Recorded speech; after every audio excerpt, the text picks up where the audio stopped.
प्रीत था। ये स्त्री तो उस नवयुवक को ही दोषी ठहरा रही थी।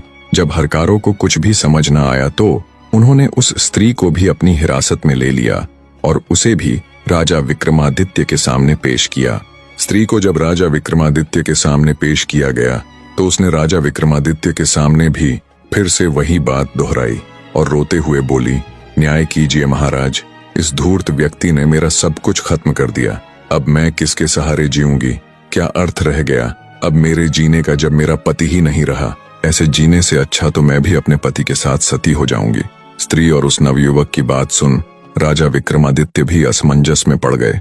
एक तरफ उसे उस नवयुवक की कही बातें, उसका आत्मविश्वास देख सत्य प्रतीत हो रही थी, दूसरी तरफ स्त्री के आंसू और उसकी अपने पति के साथ सती होने की बात सुन उसकी बात भी झूठ नहीं लग रही थी। कुछ देर राजा विक्रमादित्य गहरी सोच में डूबे रहे। फिर उन्होंने कुछ सोचते हुए उन दोनों को अलग अलग कक्षों में बंद करने का आदेश दिया। फिर राजा विक्रमादित्य ने स्त्री के घर जाने वाले हरकारों से पूछताछ की और उनसे वहां का पूरा विवरण लिया और तुरंत एक राजवैद्य को बुलाया और उस स्त्री के मृत पति की जांच करवाई। राजवैद्य ने जब उसकी मृत्यु का कारण बताया तो सारा माजरा राजा विक्रमादित्य के आगे बिल्कुल स्पष्ट हो गया। राजा विक्रमादित्य ने उस स्त्री को बुलवाया और सख्त स्वर में पूछा, तुम्हारा पति कैसे मरा?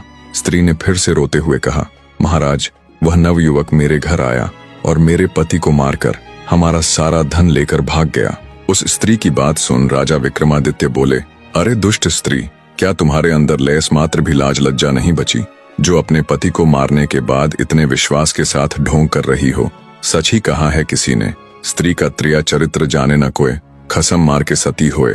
राजा विक्रमादित्य की बात सुन स्त्री के चेहरे का रंग उड़ गया। पूरा राज दरबार हैरानी के साथ